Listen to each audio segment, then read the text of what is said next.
If only she'd been born a man, Patience bemoaned as she sat, legs curled up in the window seat, staring at the blurred park through the stream of water running down the window.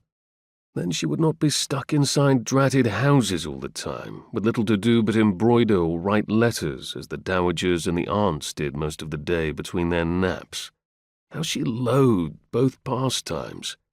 Reading was not half bad, but one could only read a book so many times before every word was memorized and the story was no longer new. In London there had been hatchets for as many books as a person could read in a year, but there had also been endless diversions. Promenades in Hyde Park at the fashionable hour, walks and rides other times in the park.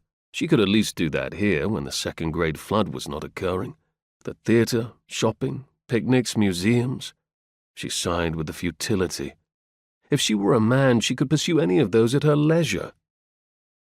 Patience ought to be grateful. Had it not been for their guardian, she would now be a governess or companion. Now, her appointed task in life was to be a lady and find a suitable husband. How that was supposed to happen while stuck in the country with no society was beyond her. She twisted a long black curl that had come loose around her finger, then let it unfurl as she pondered. She had earned a bit of a reputation for being partial to the military officers. It was, to some extent, well deserved, but everyone thought she only cared for a man in regimentals for his looks. But it was much more than that.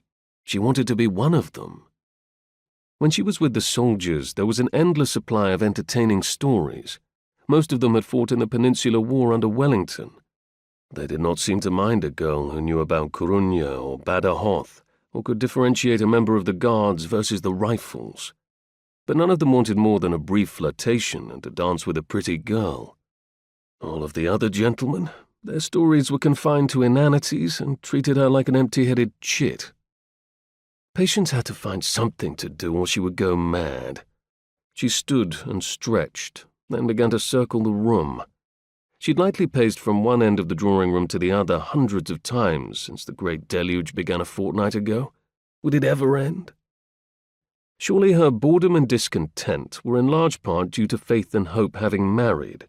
The 5 sisters had been orphaned young and had always been together and reliant on each other for so long. It was odd to think that Faith was soon to be a mother, and Hope was now a duchess and a mother. Patience was in no man's land, right in the middle between her 2 elder sisters and the 2 younger. She never complained about it, but often felt it nevertheless. Faith had been a mother figure, Hope the beautiful one and destined for a great match. Grace was more studious and an avid reader, while Joy was mad for all 4-legged creatures. Patience wanted adventure. She was no more likely to find it in the country than she would be to fly to the moon.